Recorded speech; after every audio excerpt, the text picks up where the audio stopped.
अस्सलाम वालेकुम, नमस्ते। आज हम सेकेंड ईयर फिज़िक्स का जो 15 लेक्चर लेके आए हैं उनके अंदर हम पढ़ेंगे कैरनोट इंजन जो है वो क्या होता है, कैरनोट साइकिल जो है वो क्या है, इनकी हम इफ़िशियंसी किस तरीके से कैलकुलेट करेंगे, इन्हीं के बारे में पढ़ेंगे। सो बने रहिए लेक्चर के एंड तक। तो फर्स्ट हम स्टार्ट करते हैं। कैरनोट इंजन जो है ये क्या है। सेडी कार्नोट साइंटिस्ट का नाम था जिन्होंने हाइपोथेटिकल जो हम कहें या आइडियल हम कहें एक इंजन बनाया था जिनकी इफिशियंसी 100% जो है वो होती है। वो किस तरह, इनको हम किस तरीके से डिफाइन करेंगे, हम कह सकते हैं an ideal heat engine which is free from all mechanical losses is known as a Carnot engine है।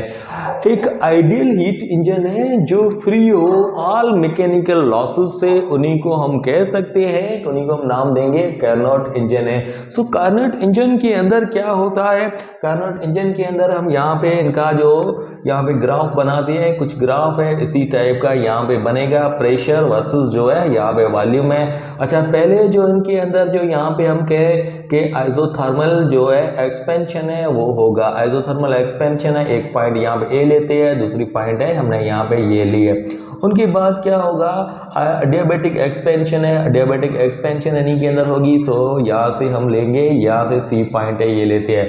अच्छा, उन्हीं के बाद जो यहाँ पे हम डिस्कस करेंगे आइसोथर्मल कंप्रेशन जो है इनके अंदर होगा। तो ये एक पॉइंट है डी हम लेते हैं, यहाँ से लेकर यहाँ तक है। और उन्हीं के बाद यहाँ पे हम डिस्कस करेंगे कि अडियाबैटिक जो है कंप्रेशन होगा। सो अडियाबैटिक कंप्रेशन होगा तो इन्हीं को हम इस तरीके से लिखते हैं अडियाबैटिक। सो इन्हीं को हम नाम देंगे आइसोथर्मल एक्सपेंशन है। आइसोथर्मल एक्सपेंशन है ये प्रोसेस जो होगा, इन्हीं को हम यहाँ पे नाम देंगे अडियाबैटिक। यहाँ पे अडियाबैटिक जो है हम यहाँ पे कहेंगे एक्सपेंशन है। और ये जो मिलेगा आइसोथर्मल हम यहाँ पे कहेंगे कंप्रेशन है। और यहाँ पे ये हमें मिलेगा अडियाबैटिक कंप्रेशन है। तो ये चार प्रोसेस जो है इन्हीं के अंदर, सपोज करें पहले इनका प्रेशर P1 था, वॉल्यूम इनका V1 था और टेम्परेचर इनका T1 था। हमें पता है कि आइसोथर्मल प्रोसेस के अंदर टेम्परेचर कांस्टेंट होता है। तो प्रेशर इनका जो चेंज हो रहा है P2 के अंदर, वॉल्यूम इनका V2 के अंदर है, टेम्परेचर इनका जो है T1 है, सेम जो है यहाँ पे रहता है। उनके बाद क्या होता है अडियाबैटिक एक्सपेंशन। अडियाबैटिक एक्सपेंशन के अंदर प्रेशर जो इनका है वो चेंज हो जाएगा, P3 के अंदर है, वॉल्यूम इनका V3 है, टेम्परेचर जो है इनका चेंज होगा। जो टेम्परेचर यहाँ पे हम लिखेंगे वो टेम्परेचर इनका हम लिखेंगे T2 है। मगर यहाँ पे हम बात करते हैं, अच्छा उनके बाद यहाँ पे जो ये जो है आइसोथर्मल कंप्रेशन होगा। आइसोथर्मल कंप्रेशन के अंदर जो इनका प्रेशर जो है वो P4 होगा और वॉल्यूम जो हम यहाँ पे 4 लिखेंगे। अच्छा, उन्हीं के वॉल्यूम जो 4 लिखेंगे और टेम्परेचर इनका T2 जो है वो सेम है, क्योंकि आइसोथर्मल जो प्रोसेस है उनके अंदर टेम्परेचर कांस्टेंट होगा। वंस अगेन जो है अडियाबैटिक जो है कंप्रेशन होगा। तो वंस अगेन ये साइकिल है, साइकिल के अंदर ये प्रोसेस जो है रिपीट होता रहेगा। तो इनके लिए हमें कॉन्स्टिट्यूशन जो हम एक कंटेनर जो है वो हम बनाते हैं। ये हमने कंटेनर जो है यहाँ पे ये कंटेनर हमने बनाया है। सो कंटेनर के अंदर हम मूवेबल एक पिस्टन जो है यहाँ पे अटैच करते हैं। ये मूवेबल पिस्टन जो इनके अंदर यहाँ पे हमने अटैच किया। अच्छा, अब हम क्या करते हैं, इनका बेस जो है वो कंडक्टिंग होना चाहिए। ये बेस हम लिखते हैं कंडक्टिंग, और इनके वॉल जो है वो इंसुलेटिंग होने चाहिए। इंसुलेटिंग, इनके ऊपर हम कुछ वेट जो है वो हम वेट रख रहे हैं, यहाँ पे इनके ये वेट है। अच्छा, इनका जो यहाँ पे प्रेशर लेते हैं, इनके अंदर जो गैसेस के मॉलिक्यूलर प्रेशर P1 है और उनके अलावा वॉल्यूम V1 है, टेम्परेचर इनका T1 है। जैसे हम इनको हीट देते हैं, सपोज करें कि हमने जो हीट दी है Q1 है, हीट देने से क्या होगा, और हम यहाँ पे जैसे हीट देते हैं तो यहाँ पे जो यहाँ पे वेट जो थे, कुछ वेट है उनको हम रिप्लेस करेंगे। तो वेट रिप्लेस करेंगे तो पिस्टन जो है अपवर्ड मूव करेगा, क्योंकि ये जो हमने लिया था ये कंडक्टिंग बेस इनका कंडक्टिंग था। तो यहाँ से लेकर यहाँ तक जो ये पिस्टन जो है यहाँ पे मूव करेगा, यहाँ से लेकर यहाँ तक है। पहले यहाँ पे था, अब जो पिस्टन जो है यहाँ पे आ गया और वेट जो है इनके दो वेट हमने इनके ऊपर हटा लिए है। तो अब इनका प्रेशर जो होगा P2 है और वॉल्यूम इनका V2 है, मगर इनका टेम्परेचर जो है सेमी सेम हमें T1 मिलेगा, क्योंकि ये आइजोथर्मल जो है अभी हमने पढ़ा आइजोथर्मल जो ये हमें मिलेगा एक्सपेंशन, आइजोथर्मल एक्सपेंशन है ये मिलेगा। तो इनका हम यहाँ पे हम कह सकते हैं, अच्छा ये आइजोथर्मल एक्सपेंशन, उन्हीं के बाद हम अडियाबैटिक एक्सपेंशन कहते हैं। अडियाबैटिक एक्सपेंशन के अंदर हम क्या करते हैं, इनके ऊपर जो यहाँ पे नीचे जो बेस है, बेस के अंदर हम इंसुलेटिंग बेस जो है यहाँ पे ये रखते हैं। ये सपोज करें इंसुलेटिंग बेस जो है ये हमने रखा, इंसुलेटिंग बेस। अच्छा और भी वेट है, वेट को हम क्या करते हैं हटाते हैं। वेट अगर हटाते हैं तो ये पिस्टन जो है और अपवर्ड मूव करेगा, मगर इनका बेस जो है वो क्या है, इंसुलेटिंग है। इंसुलेटिंग बेस जो है इनका है और पिस्टन पहले यहाँ पे था, अब ये पिस्टन जो है मूव करेगा यहाँ तक। तो यहाँ पे हम कहेंगे कि वेट जो थे वेट हमने हटा लिए। तो अब इनका प्रेशर जो है P3 होगा, वॉल्यूम इनका V3 होगा और उनके अलावा टेम्परेचर है, टेम्परेचर इनका जो है T2 है, हमें यहाँ पे ये जो मिलेगा। अच्छा इन्हीं प्रोसेस को हम नाम दे सकते हैं, इन प्रोसेस को हम नाम देंगे आइजोथर्मल एक्सपेंशन जो है वो हम कहेंगे। अच्छा ये जो है इन्हीं को हम नाम देंगे अडियाबैटिक एक्सपेंशन है वो हम कहेंगे।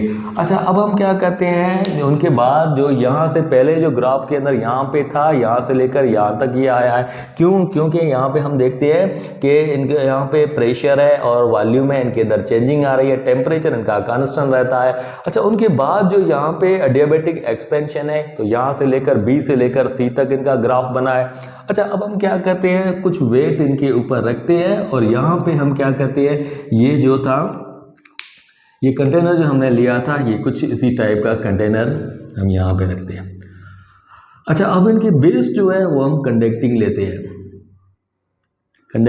हैं और यहाँ पे पहले पिस्टन यहाँ पे था। अब हम जैसे इनके ऊपर वेट रखते हैं तो वेट रखने से क्या होगा, पिस्टन डाउनवर्ड मूव करेगा, डाउनवर्ड मूव करने से क्या होगा, हीट इनसे रिलीज होगी। सो हीट जो है यहाँ से निकल रही है, सो यहाँ पे हम लिखते हैं Q2 है, Q2 हीट जो है यहाँ से रिलीज हो रही है। तो इन्हीं को हम नाम देंगे, नेम जो देंगे आइजोथर्मल जो यहाँ पे कंप्रेशन है, आइजोथर्मल कंप्रेशन ये मिलेगा। अच्छा वंस अगेन हम क्या करते हैं, इनका बेस जो है इंसुलेटेड बनाते हैं। तो यहाँ पे हमने ये जो है सेमी सेम कंटेनर लिया, इनका बेस जो हम यहाँ पे इंसुलेटिंग बेस जो है वो है हम यहाँ पे लेते हैं। और उनके अलावा पहले पिस्टन यहाँ पे था, अब ज़्यादा हम इनको और कंप्रेस कर रहे हैं तो वेट इनके ऊपर और रख रहे हैं। तो यहाँ पे ये जो है 1 और 2 और यहाँ पे 3 है, यहाँ पे ये 4 जो है वेट हमने और वेट रखे। तो यहाँ पे बेस जो इनका था वो इंसुलेटिंग है, तो बेस इंसुलेटिंग होगा तो मीन्स ये प्रोसेस जो वाल तो पहले ही जो हमने पढ़ा था, यहाँ पे हमने डिस्कस किया था वाल इनके इंसुलेटिंग होनी चाहिए, बेस भी इंसुलेटिंग है। तो यहाँ पे इन प्रोसेस को हम नाम देंगे अडियाबैटिक जो है कंप्रेशन जो है वो हम कहेंगे। तो इन्हीं प्रोसेस के अंदर क्या था, हमने हीट दी और हीट Q1 जो दी और Q2 है हीट जो यहाँ पे बाहर निकली, मगर ये सिस्टम इन कार्नोट इंजन ने एक प्रॉपर जो है वर्क किया। तो इनकी इफिशिएंसी जो है 100% हमें मिलेगी, क्योंकि ये हाइपोथेटिकल जो है, ये इंजन जो है हाइपोथेटिकल है। अच्छा अब हम इनकी जो ग्राफ है, ग्राफ की हमने बात की जो की थी, तो ग्राफ इनका ये हम देखते हैं तो साइक्लिक फॉर्म में ग्राफ इनका ये मिलेगा। अच्छा उनके बाद हम इनके जो है कुछ इफिशिएंसी है, इफिशिएंसी हम कैलकुलेट करते हैं। तो इफिशिएंसी क्या होता है, इफिशिएंसी को हम पहले पढ़ के आए हैं, efficiency is ratio of output to input. Output और इनपुट को अगर हम यहाँ पे डिवाइड करें तो हमें एफिशिएंसी जो है वो हमें मिल जाएगी। तो आउटपुट क्या होता है,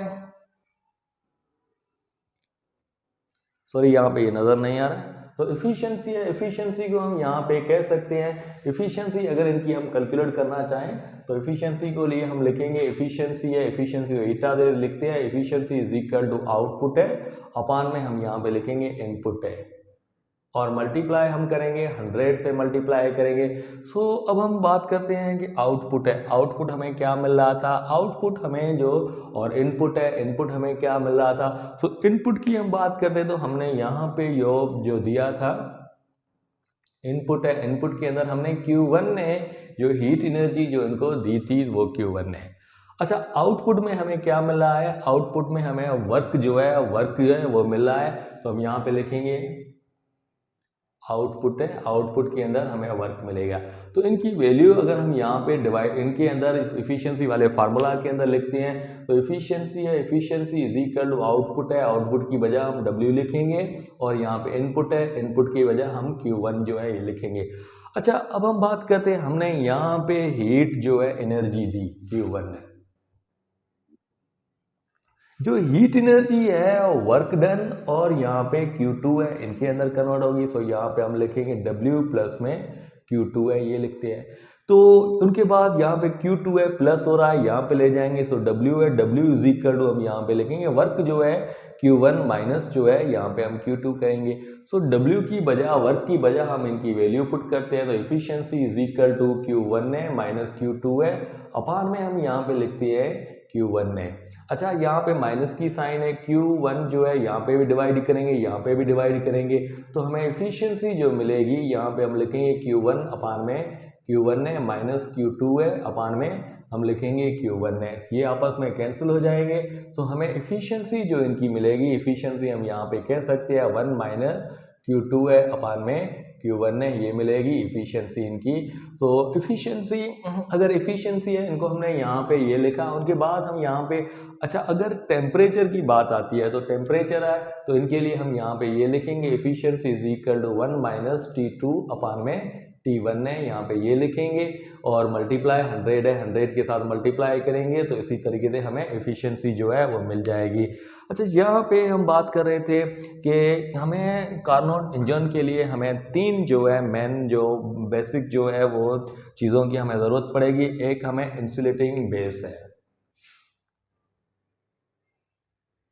इंसुलेटिंग बेस है, उन्हीं की हमें ज़रूरत पड़ेगी। तो यहाँ पे ये इंसुलेटिंग बेस है। सो इंसुलेटिंग बेस हम कहाँ पे यूज़ कर रहे थे, एक तो हमने यहाँ पे यूज़ किया अडियाबैटिक जो है एक्सपेंशन के अंदर, और अडियाबैटिक जो है यहाँ पे कंप्रेशन है इनके अंदर, यहाँ पे इंसुलेटिंग बेस से जो है वो हमने यूज़ किया। अच्छा, उनके बाद हम यहाँ पे सोर्स लेते हैं, तो सोर्स की हमें ज़रूरत पड़ेगी, मीन्स हम यहाँ पे कह सकते हैं हीट रिजर्वर है जिनका टेम्परेचर जो है T1 है।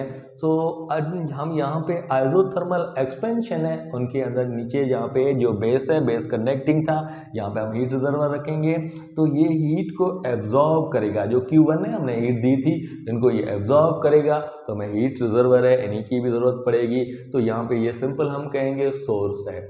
अच्छा, उनके बाद हमें जो है सिंक की भी हमें ज़रूरत पड़ेगी। सो सिंक है, सिंक का टेम्परेचर जो हम लेते हैं यहाँ पे T2 है, और इनको हम नाम देंगे सिंक है। सिंक क्या कर रहा है, यहाँ पे हम जो यहाँ पे बात आइसोथर्मल कंप्रेशन है उनके अंदर यहाँ पे सिंक है, सिंक हम यूज़ करें। सिंक का टेम्परेचर जो है हमेशा कम होता है, तो इनको हम यूज़ करते हैं, यहाँ पे हम कहेंगे आइसोथर्मल कंप्रेशन के अंदर है, इन्हीं को हम यहाँ पे यूज़ करेंगे। सोर्स है आइसोथर्मल एक्सपेंशन है, उन्हीं के अंदर है, और इनको हम यहाँ पे अडियाबैटिक जो प्रोसेस है उन्हीं के अंदर हम यहाँ पे अडियाबैटिक प्रोसेस है उनके अंदर हम यहाँ अडियाबैटिक कंप्रेशन है और प्लस में अडियाबैटिक एक्सपेंशन है, दोनों के अंदर हम यहाँ पे यूज़ करेंगे। तो ये तो हमारा टॉपिक था कार्नोट इंजन के बारे में। सो नेक्स्ट हम पढ़ेंगे एंट्रोपी है, एंट्रोपी क्या है।